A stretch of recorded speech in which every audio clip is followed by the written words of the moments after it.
मुझे बोलती है कि पापा मैं पूरा शिविर ले लूंगी। आज उसको जो बच्चा है, छोटा बच्चा अभी लेकर आई थी, उसको शादी के बाद हमारे घर आकर मुझे बोले कि पापा मैं थोड़ा पढ़ लूँ तो अच्छा है। तो उसने नेचुरोपैथी में डॉक्टर बन गई है। तो 4 साल तक वो पढ़े, इसीलिए उसको बच्चा नहीं था। 7 साल के बाद उसको प्रेगनेंसी, तभी हमने यही खाना खिलाया बिना पकाए। प्रेगनेंसी थी तभी 9 महीने में एक भी दवा की गोली की जरूरत नहीं पड़ी, कभी नहीं। उसके बाद उसको जब डिलीवरी हुआ तो एकदम नॉर्मल डिलीवरी, और ये बच्चा का वेट 3.5 kg का था जन्म हुआ और नॉर्मल डिलीवरी होने के बाद मेरी पत्नी ने उसको पकाया हुआ लड्डू नहीं खिलाया, ऐसे ही लड्डू खिलाया। कोको ने ड्राई फ्रूट और शहद का लड्डू खिलाती थी, खजूर अंजीर ड्राई फ्रूट का लड्डू खिलाती थी, और बादाम का दूध और नारियल का दूध, ऐसे सब कुछ दूध पिलाती थी। आज जो हमारा बच्चा है छोटा, वो 16 महीने का हुआ है, अभी तक हमने पार की माँ का दूध नहीं पिलाया है, उसकी माँ का दूध पीता है, और हम काजू बादाम के दूध पिलाते हैं और फल खिलाते हैं। ये 16 महीने में एक भी दवा की गोली की जरूरत नहीं है बच्चे को।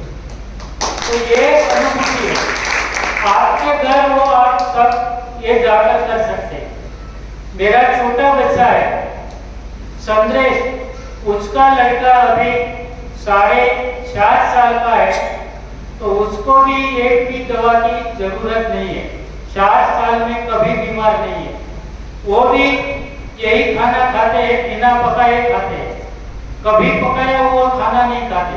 हम पकाया हुआ खाना बनाते ही नहीं है, जो हम खाते हैं वही वो खा लेते, वो उसको पसंद ही नहीं। दोनों को हम बोलते हैं, मेरा जो 4.5 साल का बच्चा है, उसको अभी पिज्जा क्या चीज है, बर्गर क्या चीज है, उसको नाम ही पता नहीं चलता। हम बोलते हैं तो मुंह बिगाड़ते हैं, भाकरी देते हैं तो वो खाते नहीं, रोटी देते हैं तो वो खाते नहीं, उसको फल देते हैं तो पसंद है। हम आज हमारा पूरा फ्रिज, हम बड़ा फ्रिज रखते हैं, उसमें लाकर हम फ्रूट रख देते हैं, सीजनेबल, रीजनेबल और ओरिजिनल। हमारा बच्चा खा लेते हैं, पूरा दिन में उसको जब भी खाना है उससे हाथ में लेकर वो ऐसे सबा कर खा लेते हैं, और सबा कर वो रस सूख जाते हैं, और कड़ा कचरा वो सबा कर फिर वापस निकाल देते हैं। तो आज इतना हेल्दी है, कभी बीमार नहीं होता है। तो ऐसा जो हम सारे लोग ऐसे हम बच्चे को खिलाएंगे तो अगली पीढ़ी कभी बीमार होने वाली नहीं है। मैं तो ऐसा बोलता हूँ, ये अशोक कंजी जो शिक्षक है, यहाँ से स्कूलों में सेमिनार करते हैं और स्कूल के शिक्षक हैं, तो स्कूलों में एक टाइम का खाना बच्चों को फल फूल और सलाद का देना ही चाहिए। तो उसको आज से ही आदत डालेंगे तो बड़ा होकर कभी बीमार नहीं होंगे। तो अशोक करने की सेवा बहुत बड़ी है कि मुझे तो ऐसा लग रहा है कि आज से 2-3 साल के बाद यहाँ से 1000 1500 लोग की शिविर लगेगी। ये एक ऐसी सेवा कर रहे हैं, मुफ्त सेवा है। आज सेवा सबको करने का है, तो किसी के पास टाइम नहीं है, किसी के पास टाइम सेवा करने का। ये सेवा करने में ऐसे नहीं होता है, करके ये सेवा करने का जो आज हमारे पेरेंट शादी करते हैं ना, इतना टाइम लगाना पड़ता है, इतनी मेहनत करनी पड़ती है, तभी तो सब एकता होता है और ये मेहनत करना पड़ता है, तभी ये सेवा होती है। तो ये सेवा सबसे बड़ी है। और एक एक लोग 10-10 लोगों को ये साधना बताए तो कितना लोग बढ़ जाते हैं। यहाँ किसी के पास कुछ देने का नहीं है, कुछ देने का नहीं है, दवाइयाँ देने का नहीं है, तो क्यों ना बताए। आप सिर्फ बताते रहो तो दवा मुक्त दुनिया बन जाएगी। हमारे गुरुजी चौहान सर का सपना है बिना दवाई की दुनिया। तो वो बोलते हैं हमको कि 10 साल में किसी को हॉस्पिटल के दवा खाने की जरूरत नहीं पड़ेगी, कभी नहीं पड़ेगी, कारण कि कोई वायरस ही नहीं होगा। आज जो वायरस आता है वो हमारा खाने में ही आता है। तो ये हमारे लिए सबसे बड़ा है कि हम खाना सुधारें, बाकी यहाँ कुछ करने की जरूरत नहीं। हमारे लिए सबसे तो उपवास, जो लंघनम परम औषधम, वो सबसे बढ़िया दवा है। तो 8 घंटे का उपवास, सुबह उठने के बाद, उसके बाद हरी पत्तियों का जूस, वो पालक, धनिया, पुदीना, लौकी, अदरक, आंवला युक्त जूस। उसके बाद आप कोई भी फ्रूट जूस और फ्रूट वेजिटेबल कोई भी चीज आप खा सकते हैं। लेकिन 3 महीना तक एनिमा 2 बार सुबह और शाम संजीवनी कीजिए। एनिमा से जो हमारी बड़ी आंत आज दिन तक हमने खाया है वो गंदा कचरा पड़ा है हमारी आंत में, वो 72 पॉइंट दिए हैं। वो हम जो पकाया हुआ खाना खाते हैं तो जब भी हम लेटरिन जाते हैं तभी हमको मल साफ आता ही नहीं है। तो मल कैसा आता है? हमारी आंत से हर रोज ऐसे चिपक कर आता है। तो हमारी आंतों की दोनों दीवार पर चिपक जाता है और वो 72 पॉइंट एक एक करके बंद हो जाते हैं और हमारी बीमारी का नाम डॉक्टर ने दे देते हैं। एक पॉइंट बंद होता है तो बोल देते हैं कि शुगर का पॉइंट है, ये किडनी का है, ये लिवर का है, ये थायराइड का है, ये आंख का है। ऐसे पूरा हमारा सर्किट हाउस हमारी बड़ी आंत है। तो उसको सफाई करने के लिए 3 महीना तक 2 टाइम एनिमा और हरी पत्तियों का जूस वो हम ले सकते हैं और हमारा पूरा शरीर सफाई हो जाएंगे। उसके बाद हमको जो खाना है तो रात को 1 टाइम पकाया हुआ खाना खा सकते हैं। उसमें 70% सब्जी और सलाद, 30% अनाज जो पकाया हुआ, उसमें दाल, चावल, रोटी जो भी हो वो सब कुछ हम खा सकते हैं।